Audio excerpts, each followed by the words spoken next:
Hey folks, welcome back to Let's Play Mass Effect 3. I'm the Mysterious JG. This is, I don't know how long this recording session is going to be, but this is the first video of a new session, because after having recorded a whole bunch, you're finally starting to catch up with what I had recorded as I upload them. So it's time to record some more. Two comments came down, neither on Mass Effect, but just two comments I just need to, I just have to get off my chest. One of them came in a Wolfenstein video, and somebody who I'd never seen commenting on my videos before commented, maybe it was Wolfenstein, and they said, "I can't help but think these videos would be more enjoyable if you had a better microphone." Like, the first and only comment ever is to slam my microphone. It's like, I'm using headphones I bought at Radio Shack. They're not, like, top of the line, but I, go back and listen, and it's like, is the quality really that bad? That, like, you can't listen to it? Really? Maybe I'm watching too much Retsupre and, like, seeing what the standard is out there. But, like, no, apparently, they'd love to watch my videos, but they just can't deal with the horrible quality of my voice. But, that was just completely blown out of the water then, because, that was a legitimate comment, I guess, if you really have a thing about the fidelity of the microphone. And maybe I'm the only one who can't tell that my mic quality is shit. Having dropped hundreds of dollars now on capture equipment over the years, I've probably spent like a total of about $30 on microphones.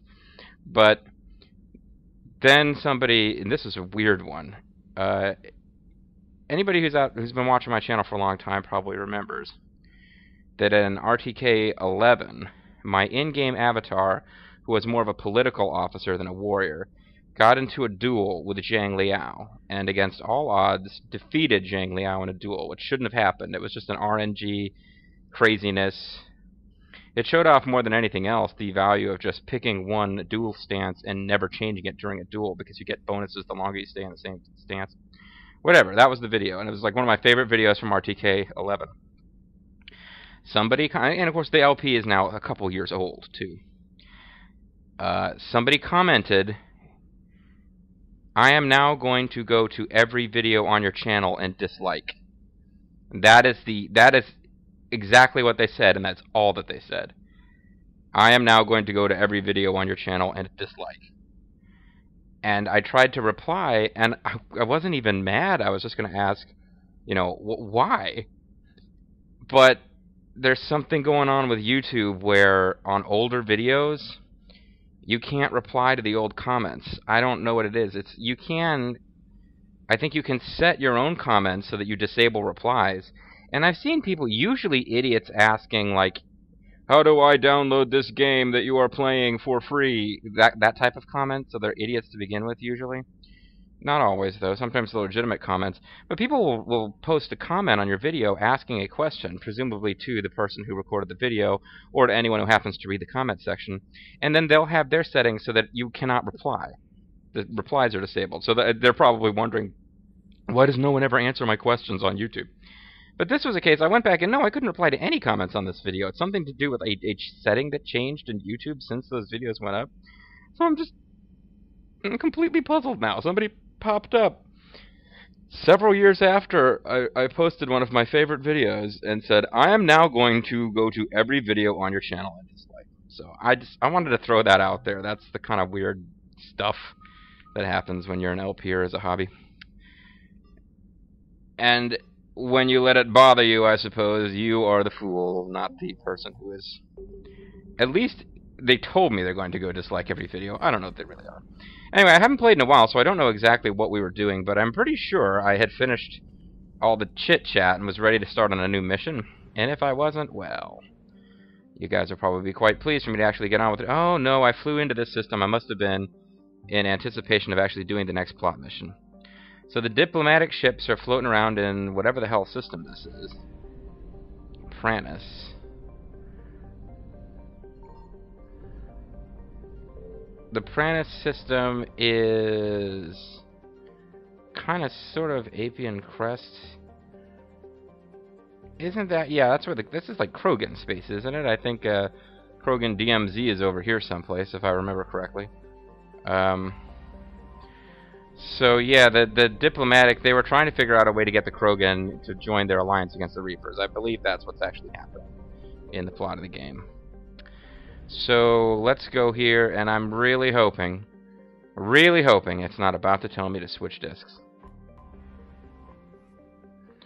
Diplomatic ships. The diplomatic ships of the Solarians, Turians, and Krogan float far away from one another, out of weapon range. Messages sent by each faction indicate that they would welcome the Normandy as a neutral meeting ground for their diplomats. The fact that they have not agreed on a ship to serve as a neutral meeting point before now does not bode well for the negotiations. Commander, hey, lady. The Solarian Dalatrass and Krogan clan chief are ready to come aboard. Have them brought to the conference room. Yeah, under guard. And then take them to the brig. Start another war. Take it to the bridge. The Krogan is in no position to make demands. Hey, we finally get to see a female Solarian. The Krogan has a name. Erdnot Rex. Motherfucker. I'm not just some junkyard Varen you unleash whenever you're in trouble. Rex? I've got my own problems. Reaper scouts have arrived on Tuchanka. So why should I care if a few Turians go extinct? Trying to draw out negotiations will get you nowhere, Rex. I have no time for it. Just tell us what you want.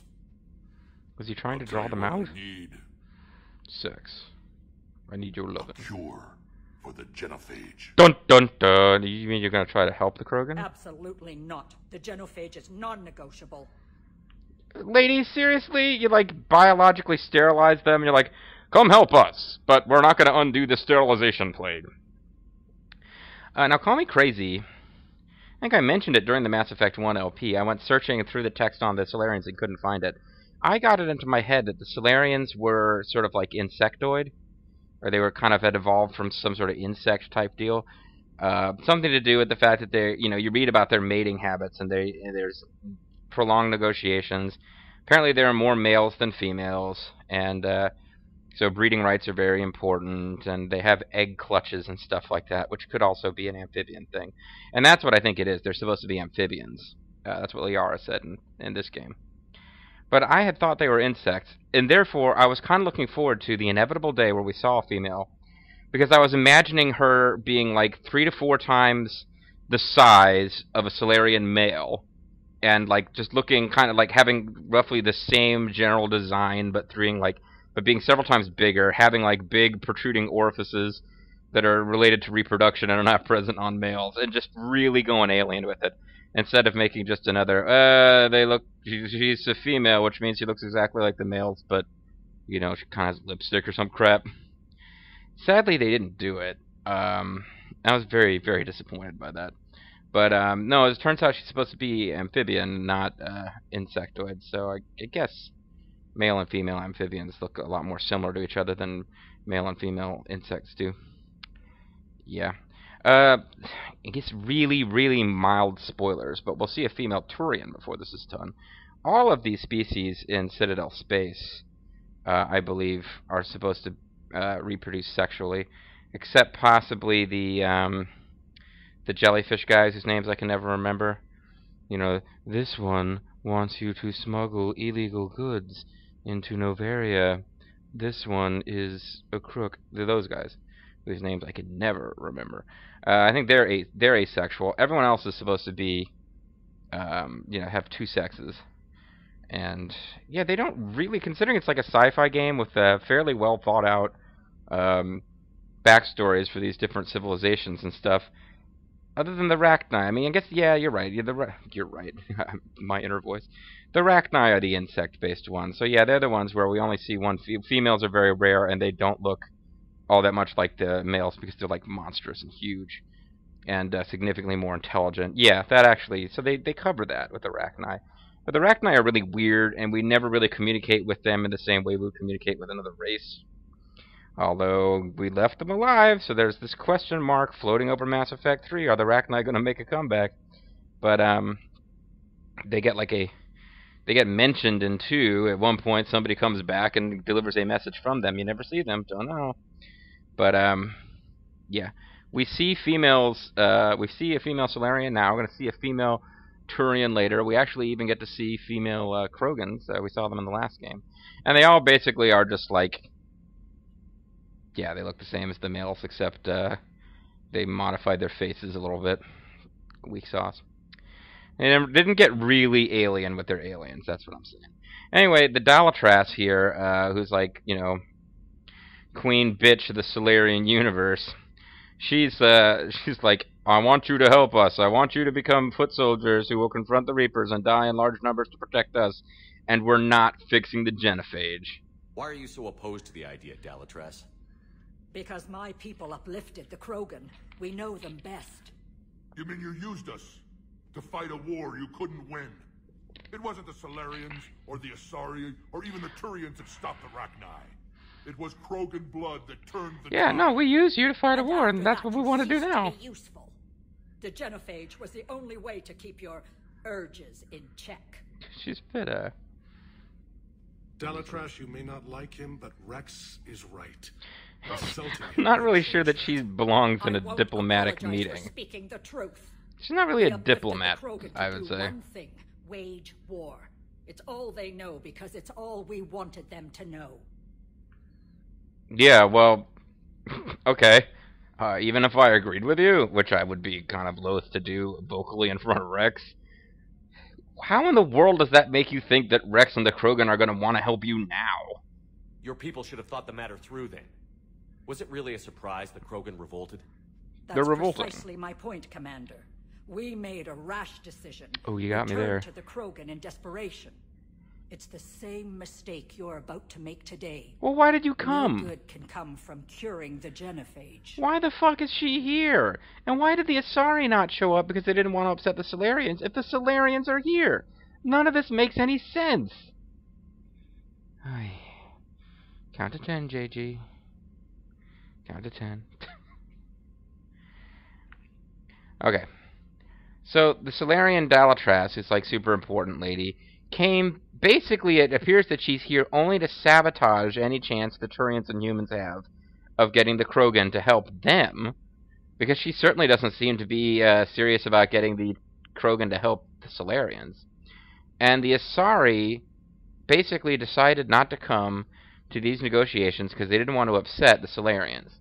The Solarians are here, which means that if the Asari showed up, they could just back the Solarians and take their side in all these debates. As it is, the Solarian party is the only one here who isn't sort of in agreement, and it's I don't know. There's no point in the humans, Turians, and Krogan getting together and agreeing that the Solarians should do something about the genophage when the Solarians aren't here. That's kind of like, you know, anytime the UN passes a resolution towards a rogue state, and the rogue state's like, okay, great, I'm glad that you guys feel the way you do. We're not doing anything about it. But, I don't know. I mean, the Security Council has their factions. The Russians and the Chinese have always tended to back each other. The British and the Americans have always backed each other, and the French are kind of the wild card, although they generally, in the end, fall in with the Americans and the British. But you wouldn't see... I guess that you can vote to abstain, but you still show up. Yeah, whatever. The Krogan have paid for their mistakes. The genophage has gone on long enough. We didn't make mistakes. Fuck you. 476 years, if you're keeping track. It was 1,000 years of peace, free from these brutes. Enough. Whether or not they deserve a cure is academic. It would take years to formulate one. Well, don't say that. My information says otherwise. Ooh. Back off, bitch. A Solarian scientist, Malin, grew a conscience. He was on my planet, testing a cure on our females. I remember. His methods were barbaric. Did we kill What him? you didn't know is that other females survived his experiments. We killed him, but we didn't... Oh, that's right. It makes a difference whether or not you destroy his Sent in a team to clean up research. the whole mess and to take them prisoner. Wow, that's kind of Where messed did up. you get this? It could be a fabrication. Although Don't it insult isn't. me. Those are my people. They're immune to the genophage, and you're going to give them back. Dalatrass, is this true? How will curing the genophage benefit my people? You know what? We're gonna make Turians sterile, and humans too. Fuck all you guys! And then you can fuck each other all you want. You'll never have kids. How long do you think you'll last alone against the Reapers? Because if you don't help, that's how it'll end up. And I'll be the last friendly Turian you ever see. What's it gonna be? Primarch, the friendly Turian, friendliest Turian I know. The females are being kept at one of our STG bases on Surkash. You know, But I I'm riding warn you, on the Commander, Surkash Express. The consequences It's of this taking will me to Surkash. Oh, fuck you, bitch. I shouldn't have Will done be this. nothing compared to what happens if the Reapers win. Let's get the females. You're not setting get some foot bitches. on Surkash. This will take time. It happens now. As a Council Spectre, Shepard can oversee the exchange. She doesn't like this. We're Yeah, going. I hit the Renegade interrupt button by instinct, but I won't forget this, Commander. A bully has few friends when he needs them most. says the woman who, well, she's not personally, individually responsible for the genophage, but still, I'm saving and loading at the same time. Fucked up. Yeah, so put the fear of God into them by bringing along Jack. And if this was a base run by the jellyfish guys, we really would be putting the fear of God into them. No, okay, so the goofy part of all this is that I hit the Renegade interrupt without thinking about it because it flashed on screen. I'm like, no, I'm Paragon, I shouldn't be doing that. But, like, how in that conversation, this story is so blatantly pulling you to hate this woman and side with Rex. How could you not? How is that even a Renegade interrupt? He just goes up to her and tells her to shut the fuck up. It's not like he was supposed to just walk out of the room while she was ranting about how you'll never get away with stopping us from committing genocide. Javik might have interesting dialogue. It's a long shot. It always is with him. Fuck it, Garrison Javik. Liara might have interesting sciencey dialogue, but eh. And yeah, there is going to be fighting. Yeah, it's... I mean, the fact that they ask you to pick squad mates means there's going to be fighting. Now, I was told in recent videos, because I had a lot of trouble with the Cerberus mission, you know, helping out Jack. And that's like one of the last full missions I did, and the fact that that's now public where people can see it is part of why I needed to get going on more stuff. But people would have been advising me that I really need to start issuing more combat commands, but I mean, I just basically never did that in previous games, so I kind of don't even know what to do.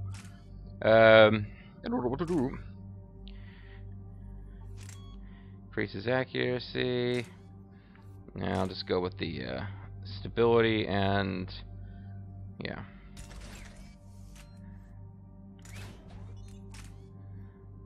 Damage.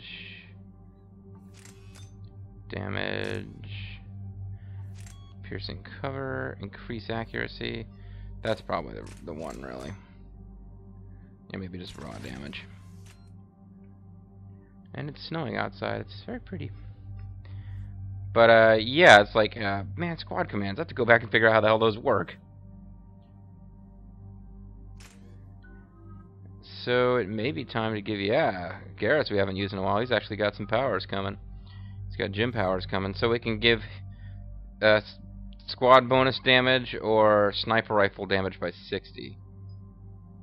Whew. What have I been doing?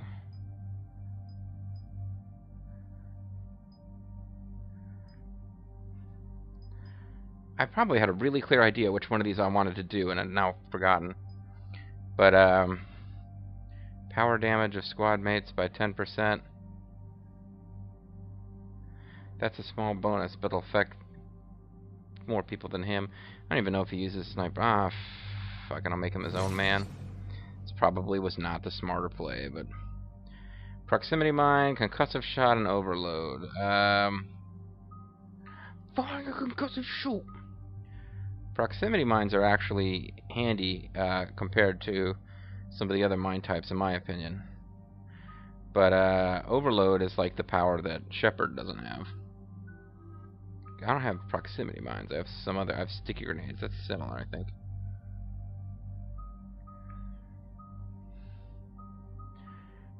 Tactical cloak and fitness. Javik doesn't really. Well, I can do lift grenade, pull, or slam. Lift grenade is just kind of silly. I don't even know. Do these guys use their grenade powers? And if they do, does it take away one of your grenades? Suppose, since I don't know, I will focus on other stuff. pull and slam. Deal massive damage with biotic slam. Making opponents helplessly off the ground. Dark Channel is the is what he pretty much should be using, but I'll give him slam. Well, what is its like ultimate power up? Incapacitates or recharges fast. You can do more damage with it. With pull, gets into like launch two pull projectiles. Ooh. Expose. Let's go for pull. Maybe he has ridiculous things he says when he pulls, like Jacob did in the last game.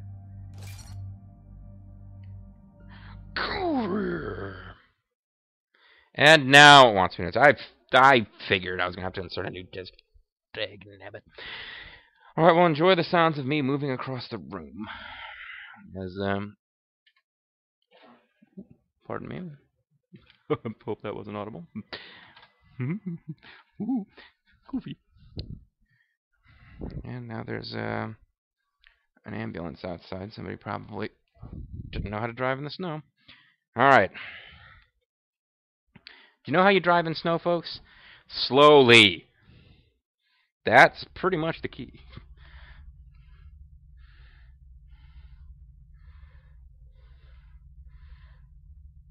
So this is some kind of Solarian planet or other, I guess. Excuse me.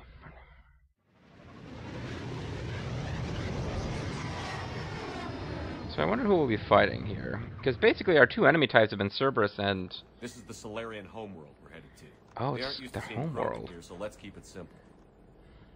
We land, get the females, and leave before anyone changes their mind. See, I wouldn't have thought they brought them to the homeworld. I would have thought they'd bring them to a military installation. A word they say.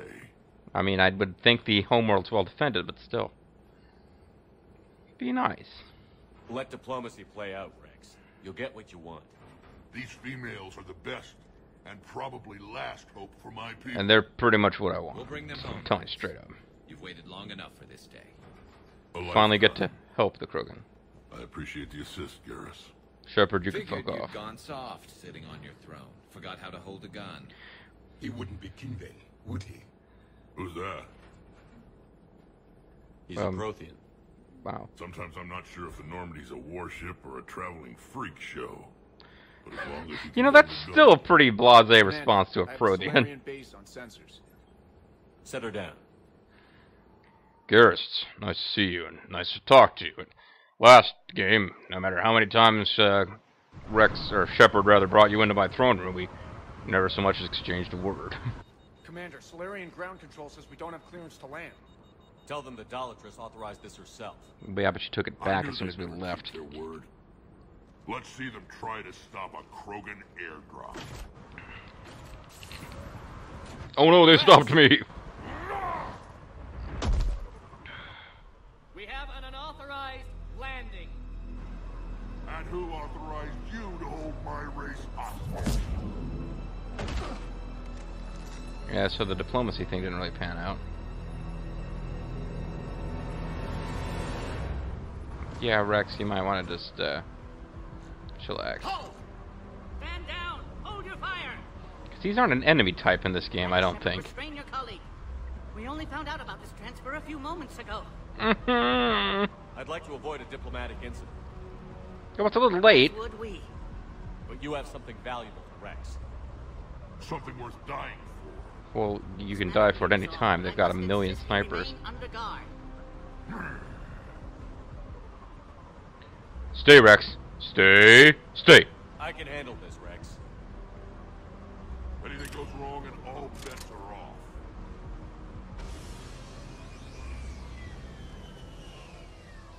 I'm Paddock Wicks, and I appreciate your understanding, Commander. With war on everyone's minds, our people are on edge. And Christian. Hey, check it out. It's another Shadow Broker. Careful! Watch the containment shield! Brings back memories. They were much smaller in my cycle. As you can see, They this base just evolved to contains be sensitive bigger, I guess. information.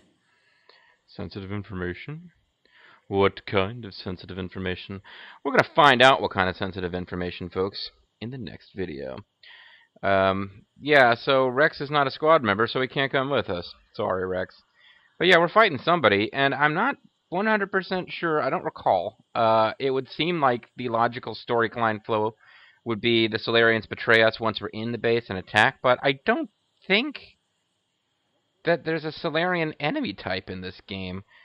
Like 99% of the time, we're either fighting Cerberus or Reapers. Like, by Reapers, I mean, you know, those husks and those, whatever, the cannibals, or whatever the heck they call the big, weird-looking dudes who just, yeah, who, like, grab pieces of other dead Reaper guys and stick them on themselves, and those are the two enemy sets, basically. Kind of like in previous games, there were, like in Mass Effect 1, you were almost always either fighting Geth or, quote, mercenary units, sometimes called smugglers, sometimes called pirates. I guess they did have Solarian enemy types in that. Then the second game, you were fighting either collectors or... They had, like, different enemy sets for Blue Suns, Eclipse, and Blood Pack, and then there were Cerberus. And you, like, almost constantly cycling between those four. There weren't a whole lot of missions with something else. And now I've talked a bunch, even though the video is supposed to be over. But next time, yeah, I'm curious to find out what we fight, because while I've played this before, I really don't remember what happens. Which just goes to show you how lame the reasons that the Cerberus or Reaper forces can show up sometimes, because it's just like, nothing's happening, so Cerberus attacks! Whoa! That might be it. I don't remember. We'll find out next time. Bye-bye, folks.